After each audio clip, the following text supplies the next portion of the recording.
I faced my biggest fear every single day for 30 days straight. And when I say every day, I mean there wasn't a single morning where I didn't wake up with my stomach twisted in knots wondering, what's my fear target today? What will I put myself through? Some days it was obvious. I'd face spiders, the thing that made my skin crawl since childhood. Other days it was more subtle, but one way or another, 30 days meant 30 fears. At the start, I honestly wasn't sure I'd last more than a week.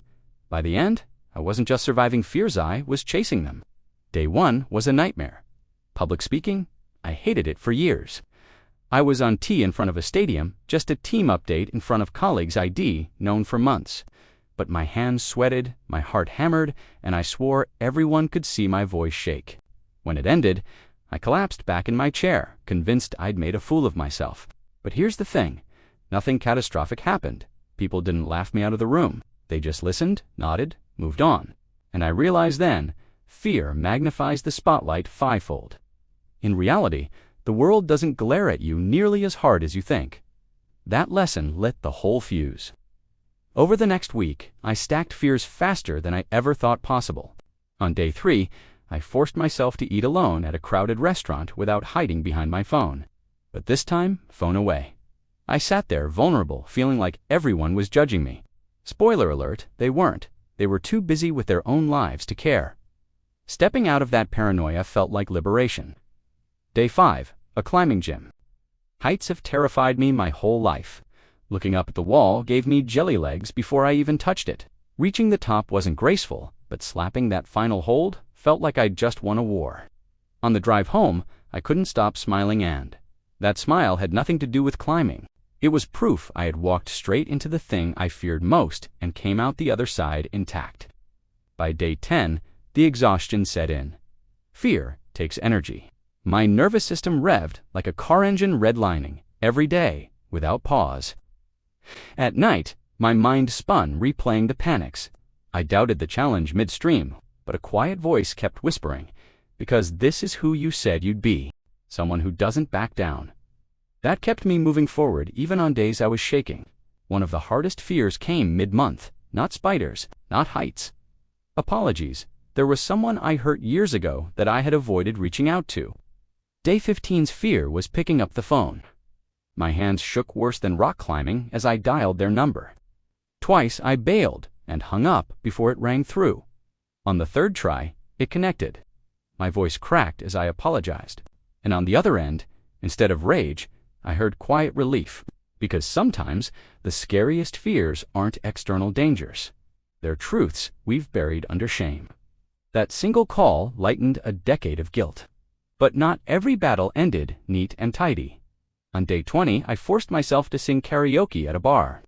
I was awful. People laughed. For a second, it felt humiliating. And then this bizarre peace came over me, because the exact thing I feared, public embarrassment, had just happened, and I was still alive, unbroken.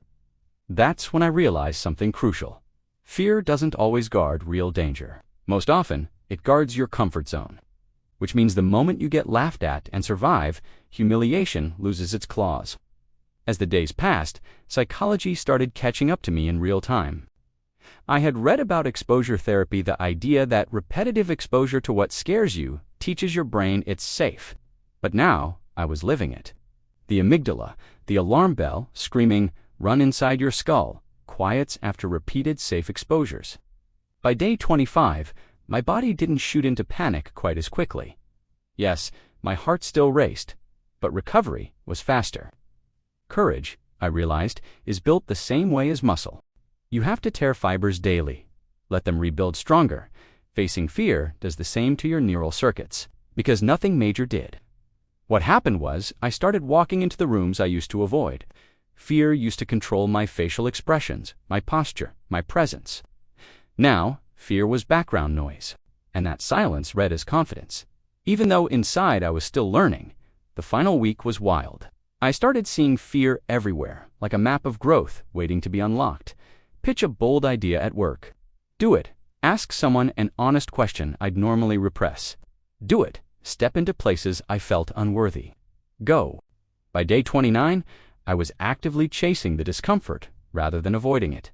That's how much 1 month rewired me.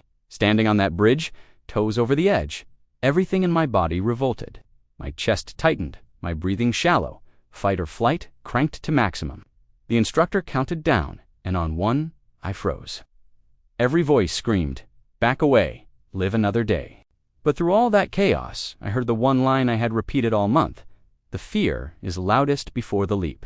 The fall was pure chaos and pure bliss, all tangled in seconds.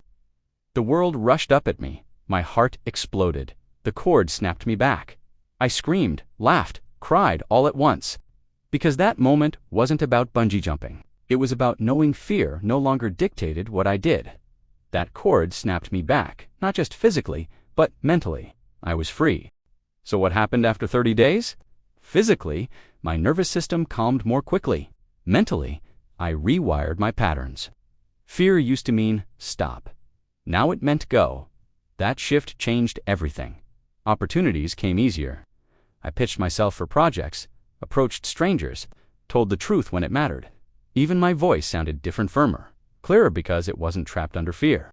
But the deepest transformation wasn't external results. It was internal identity. 30 days taught me courage isn't being fearless. Courage is carrying fear with you and acting anyway. You don't need fear to vanish. You need to teach yourself to move while it screams in your ear. Here's the strangest part. I'm still scared of spiders, of failure, of looking foolish. But now, fear is a compass. If something scares me, it usually means that's exactly where I must go next. And that is the greatest gift I took from 30 days of war with myself. I faced my fears every day for 30 days.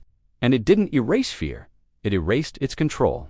Because once you see fear for what it isn't, exaggerated guard dogs snarling at the door, you stop turning back. You walk past it. And on the other side, life is bigger, brighter, limitless. So no, I didn't become fearless. I became free. And if there's one freedom worth chasing, it's that.